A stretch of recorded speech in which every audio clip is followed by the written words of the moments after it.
हमारे शास्त्र वर्णन करते हैं कि दरवाजे पर नींबू और मिर्ची क्यों टांगा जाता है। दुकान के बाहर, घर के बाहर नींबू मिर्ची क्यों टांगते हैं? क्योंकि लक्ष्मी और दरिद्रता, इन दोनों देवियों को भगवान विष्णु का वर है कि ये प्रतिदिन भूमंडल पर विचरण करने के लिए जाएंगी। प्रतिदिन, रोज प्रतिदिन लक्ष्मी और दरिद्रता दोनों भ्रमण के लिए निकलेंगे।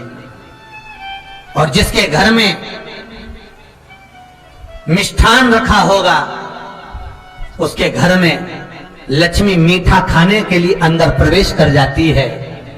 और नींबू और मिर्ची दरवाजे पर इसलिए बांधते हैं कि दरिद्रता हमारे घर में प्रवेश ना करे, वो दरवाजे से खाकर ही चली जाए। दरवाजे से। एक बात बहुत ध्यान रखना, जिसके घर में फ्रिज में, डलिया में या रसोई घर में नींबू और मिर्ची ये दोनों एक ही जगह रखे रहते हैं, उसके घर में कभी शांति नहीं रहती है। सास बहू का, ननंद भाभी का, भाई भाई का, परिवार में कुछ ना कुछ क्लेश जरूर ही होगा। 4 दिन अगर अच्छे निकल गए तो 5वें दिन क्लेश का जाएगा। 5 दिन अच्छे निकल गए, 6ठा दिन क्लेश का जाएगा। कुछ ना कुछ, एक जरा सी कटोरी पड़ी है उसके पीछे विवाद चालू हो जाएगा, जरा सा पानी ढुल गया उसके पीछे विवाद चालू हो जाएगा, बेडशीट बदल रहे थे उसके पीछे विवाद चालू हो जाएगा, पति कक्ष में आया विवाद चालू हो जाएगा, तुमने एक शब्द कहा, कोई लड़ाई की बात नहीं करी, फिर भी विवाद चालू हो जाएगा। समझ लेना कि घर के रसोई घर में या फ्रिज में नींबू और मिर्ची साथ रखा हुआ है तो वो क्लेश तो देगा ही।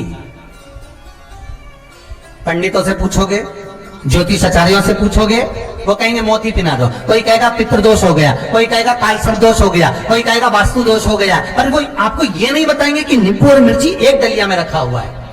ये हमारा वेद, हमारा शास्त्र बताएगा कि नींबू और मिर्ची ये दरिद्रता देवी को प्रिय है, और जहां नींबू और मिर्ची साथ रखा वहां दरिद्रता प्रवेश कर जाती है, और दरिद्रता गई तो वो क्लेश उत्पन्न करती है, जिससे इसके घर में सुख ना रहे। सुख नहीं रहेगा तो लक्ष्मी नहीं रहेगी, दरिद्रता उसके घर में आराम से रह सकती है। अब बहुएं कहीं किसी से पूछ रही, सास किसी से पूछ रही, हमारे घर में शांति नहीं है, हमारी बहू बहुत अच्छी थी, पहले बहुत क्लेश करती है, हमारी सास बहुत अच्छी थी, बहुत क्लेश करती है, घर में विवाद इतना ज्यादा होता है। गुरुजी, जरा सी बात के पीछे विवाद होगा इतना बड़ा फैल जाएगा, पति पत्नी में जरा सी बात होगी इतना बड़ा फैलाना हो जाएगा, बच्चों को थोड़ा सा समझाओ इतना बड़ा फैलाना हो जाएगा। कारण क्या है? उसका कारण है तुम्हारे घर में जरूर एक डलिया के अंदर नींबू और मिर्ची या फ्रिज के एक बॉक्स के अंदर नींबू और मिर्ची रखा हुआ है, उसका क्लेश तुम्हारे यहां रहेगा ही, सदा रहेगा। इसलिए महाराज नींबू मिर्ची दरवाजे पर टांगा जाता है, बाहर संग नहीं, बाहर जाए। एक बात बहुत सुंदर है,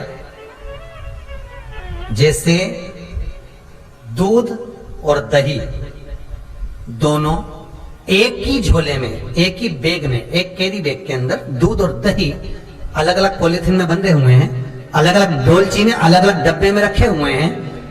एक व्यक्ति एक ही बैग के अंदर दूध और दही ये दोनों चीज अगर लेकर घर के अंदर आता है तो उसके घर में संपदा की तो कमी आती ही है, उसके घर में संपदा टिकती नहीं है। घर में अगर लाख रुपए रखे हैं तो 3 दिन या 4 दिन के अंदर वो पैसा वापस जाना है। दही और दूध अगर एक ही साथ आया है, एक ही व्यक्ति एक ही झोले में, एक ही बैग में, एक ही कैरी बैग में अगर लेकर आया, उसी तरह नींबू और मिर्ची का भी क्रम है महाराज। कई कई सब्जी वाले उसको एक साथ बांध देते, नहीं नहीं, नींबू भले अलग बैग में डाल लो, पन्नी में अलग बांध कर या झोले में अलग बांध कर मिर्ची रख लो, वो चल जाएगा, पर एक साथ अलग हो। मेरे को मालूम है दरिद्रता कि तेरे को खट्टा और तीखा पसंद है,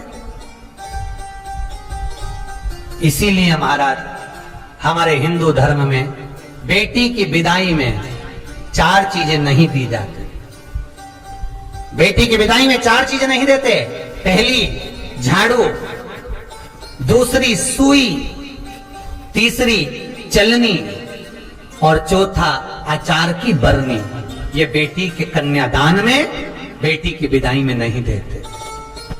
बड़ी दे दो, पापड़ दे दो, ये चल जाएगा, पर बेटी की विदाई में, बेटी के कन्यादान में ना तो झाड़ू जाएगी, ना सुई जाती है, ना चलनी जाती है, ना अचार की बरनी जाती है।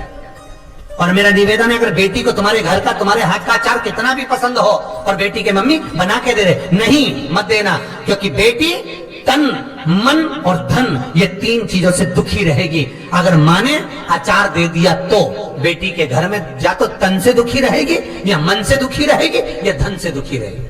बेटी को ये 3 दुख तो रहेंगे ही। कई लोग तो अपनी बहू से कहते हैं, बेटा तू मायके जा रही, तेरी मम्मी के हाथ का अचार अच्छा लगता है, लिया ना बांध के। अब उनको कौन समझा?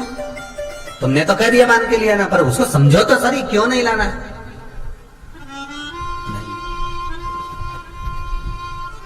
महाराज, दरिद्रता देवी को क्रोध आ गया।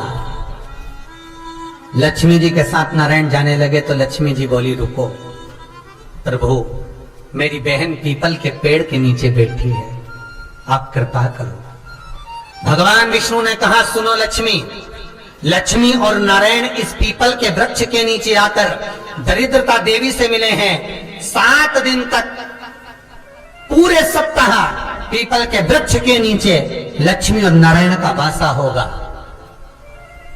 जो पीपल के वृक्ष के नीचे आकर दीप जलाएगा, पूजन करेगा, पाठ करेगा, उसको संपदा की प्राप्ति होगी।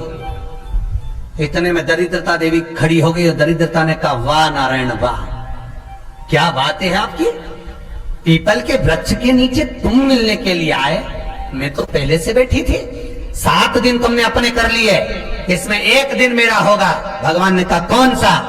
तब दरिद्रता देवी कहती है, रविवार का दिन पीपल के वृक्ष के नीचे ये दरिद्रता देवी विराजमान रहेगी।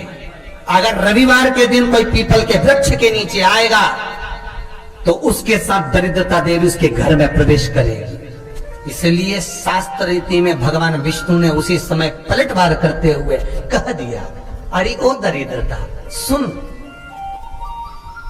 पीपल के वृक्ष के नीचे अगर कोई रविवार को आया, कोई पूजन की सामग्री लेकर आया, हाथ में कुछ ना कुछ उसके हुआ, खाली हाथ आया, तो तू उसके घर में प्रवेश करेगी। अगर भरा हुआ हाथ रहा तो तू उसके यहां प्रवेश नहीं कर सकती।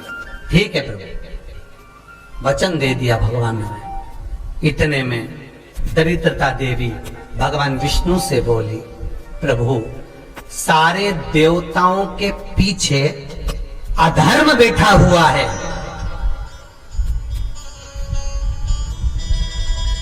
सारे देवताओं के पीछे अधर्म बैठा हुआ है।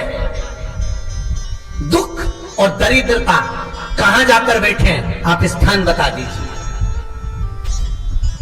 आपको अब भी कहा कथा में कि देवताओं के पीछे, देवियों के पीछे, पीठ के भाग में अधर्म का निवास है, आगे धर्म का निवास है। इसलिए मंदिर में अग्रण्य प्रणाम करना चाहिए, आगे की, पीछे नहीं। दरिद्रता देवी कहती है, ये दरिद्रता और दुख कहां जाकर बैठेंगे, आप वर दीजिए। भगवान विष्णु ने कहा, ये भी तेरे लिए है, तू लक्ष्मी की बहन है, मांग ले, तुझे कहां बैठना है, कहां रहना है। दरिद्रता देवी कहती है, जिस घर में स्त्री दोपहर में सोती होगी उसके घर में दुख और दरिद्रता दोनों जाएंगे। जिनके घर में कांटेदार पेड़े लगे होंगे, पौधे लगे होंगे, उनके घर में दुख और दरिद्रता दोनों जाएंगे। जिनके घर में रात्रि में बासी बर्तन पड़े रहेंगे, उनके घर में दुख और दरिद्रता दोनों जाएंगे। भगवान विष्णु बोले, ठीक है। इतने में दरिद्रता देवी बोली, सारे देवताओं में प्रथम मान्य होने वाले श्री गणेश जी महाराज की पीठ के पीछे कोई नहीं बैठा, अधर्म नहीं बैठा। आप हमें वर दो कि दरिद्रता और दुख गणेश जी की पीठ के पीछे विराजमान हो। पृष्ठभाग में दरिद्रता और दुख दोनों रहेंगे।